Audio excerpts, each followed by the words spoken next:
दोस्तों, महाकुंभ का पर्व चल रहा है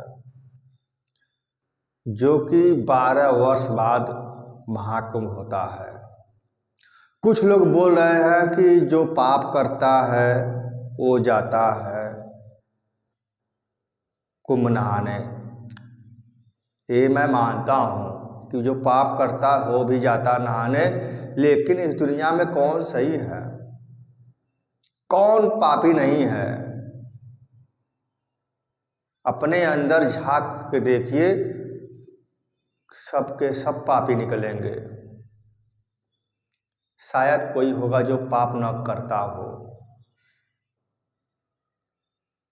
पूरे विश्व की बात बता रहा हूँ दोस्तों, हर इंसान के अंदर कोई न कोई पाप हुआ है।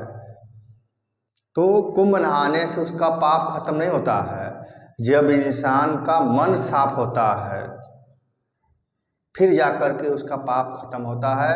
नहाने से कोई पाप और पुण्य नहीं होता है। एक धार्मिक स्थल है, धार्मिक जगह है और लोगों को वहाँ पर एक आस्था का केंद्र बना हुआ है, जहाँ लोग अपना स्नान करते हैं और अपनी हर इच्छाएं जो अंदर से होती हैं, जो गलत धारणा होती है उनके अंदर, उसको वहाँ पर जाकर ख़त्म कर देते हैं। हो सकता है उसके मन में हो कि मैं कोई गलत काम किया हूँ, यहाँ पर आने के बाद मैं गलत काम नहीं करूँगा। कुछ लोग ऐसे भी होते हैं जो कि जाने के बाद वो फिर गलत काम नहीं करते हैं। उनके अंदर भावना है कि मैं कुंभ नहा लूँगा तो मैं गलत काम नहीं करूँगा। तो ऐसे लोग भी जाते हैं। नहाने से कोई पाप या पुण्य नहीं होता है। नहाने से आपके मन की शुद्धि होती है, तन की शुद्धि होती है और जो आपके अंदर भरा हुआ है वो तो रहेगा। ऐसा नहीं है कि मैं नहा लिया गंगा जी में जा कर के, संगम में जाकर नहा लिया तो मैं शुद्ध हो गया, ऐसा नहीं है। वो हो सकता है वहाँ के आने के बाद फिर वही काम करेगा। ऐसे भी लोग हैं दोस्तों। ये महाकुंभ का जो है पर्व बहुत ही भाग्य से आता है, बहुत किस्मत वालों को मिलता है नहाने को। सब नहीं नहा पाता है वहाँ पर। इस दुनिया में लोग बेवकूफ़ नहीं है जो कि लाखों की संख्या में वहाँ पर आकर के सब स्नान कर रहे हैं। तो किसी कहने पर और किसी करने पर आप हरगिज़ न आए। आपका यदि मन कर रहा है तो आप संगम जरूर जाके नहाएं। इसमें किसी भी जाति और किसी भी धर्म का मतलब नहीं है। दोस्तों, पूरे विश्व के लोग संगम स्थल पे आ रहे हैं। क्या सब पापी हैं? ऐसा नहीं है। किसी किसी का आस्था है, किसी किसी का विश्वास है। तो नाना प्रकार के लोग आते हैं संगम में नहाने के लिए, ऐसा बात नहीं है। हाँ, एक चीज़ है कि अपने बच्चों को वहाँ पर न लेके जाएं, अन्यथा बच्चे आपके कहीं गायब हो सकते हैं भूल चूक से। हो सकता है कहीं बिछड़ जाएं।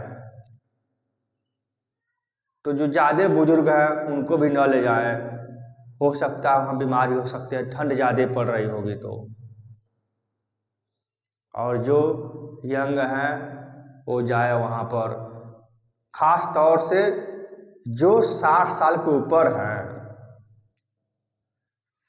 वो संगम स्थल पर जा सकते हैं, उनके लिए बहुत ही शुभ होता है। संगम नहाइए, 60 साल का हो जाइए, उसके बाद आपका सारा पाप पुण्य खत्म हो जाएगा। दोस्तों,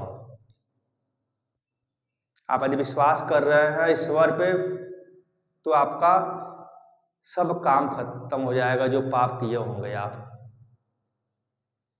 लेकिन वहाँ के आने के बाद यदि फिर पाप कर रहे हैं, फिर गलत काम कर रहे हैं, तो उससे बड़ा बुरा हाल होगा आपका।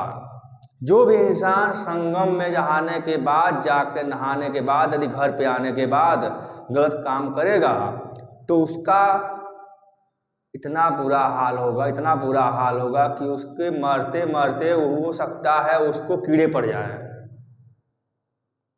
संगम नहाने के बाद कभी गलत काम मत करना, भूल करके मत करना दोस्तों, अन्यथा आपका मौत होगा, सबसे दर्दनाक मौत होगा। संगम स्थल बहुत ही शुद्ध स्थल है, भूल चूक से गलत काम मत करिएगा संगम नहाने के बाद। यदि गलत काम कर रहे हैं तो आपकी मृत्यु सबसे दर्दनाक होगी। प्रदेशवासियों को मेरे तरफ से महासंगम पर्व पर कोटि कोटि प्रणाम।